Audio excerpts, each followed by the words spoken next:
Our lives are not defined by any one action.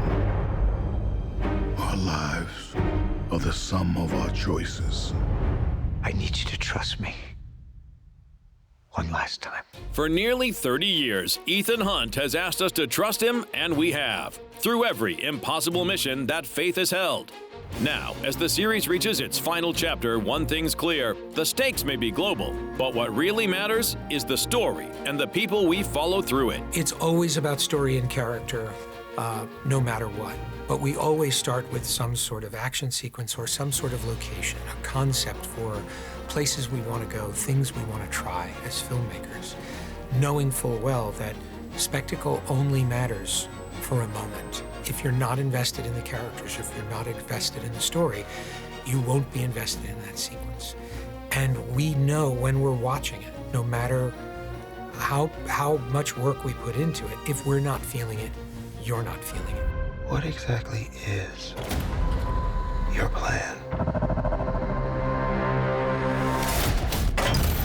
The Mission Impossible movies are always challenging, especially when you're Tom Cruise. I mean, nothing is ever easy on Mission Impossible, that's for sure. And Tom studies everything, every detail of everything, because he has to go through so many things technically.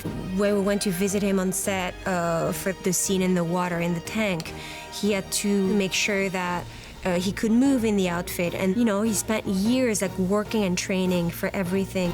Everything you are, everything you've done, has come to this. The scale of each installment is always more ambitious than the last, with bigger ideas and tougher challenges. That's why Tom and McHugh are the perfect team. They just get each other, you know, on a very fundamental level. They are two sides of a coin. It's incredible to see them work together. You know, it's like a constant conversations, collaboration, friendship, and love of filmmaking and of beautiful movies, and they're always pushing themselves and inspiring themselves and pushing the limits. They both share the same ambition of wanting to push themselves further and the film further, and then I think because of that they seem to inspire each other and encourage each other to, yeah, it's a great team. At the beginning of every one of these, Tom will say to me, "What do you want to do?" And I'll say, "What do you want to do?" Tom said, "I want to do a wing walking sequence. That's really what I want to do." He said, "What do you want to do?" I said, "I want to do a submarine sequence." I had already planted the seeds for that in Dead Reckoning. And during both of those sequences, each of us turned to the other at one point and said, "Remember, this was your idea. You wanted this. You wanted this to happen." Because they turned out to be, without question, the most challenging sequences we had ever done. By now, nothing Tom Cruise does should surprise us, and yet somehow it still does. Not Simon Pegg, though. Having been on these films for 18 years, if I heard Tom was going to jump into the mouth of a cloned T-Rex, I'd probably go, yeah.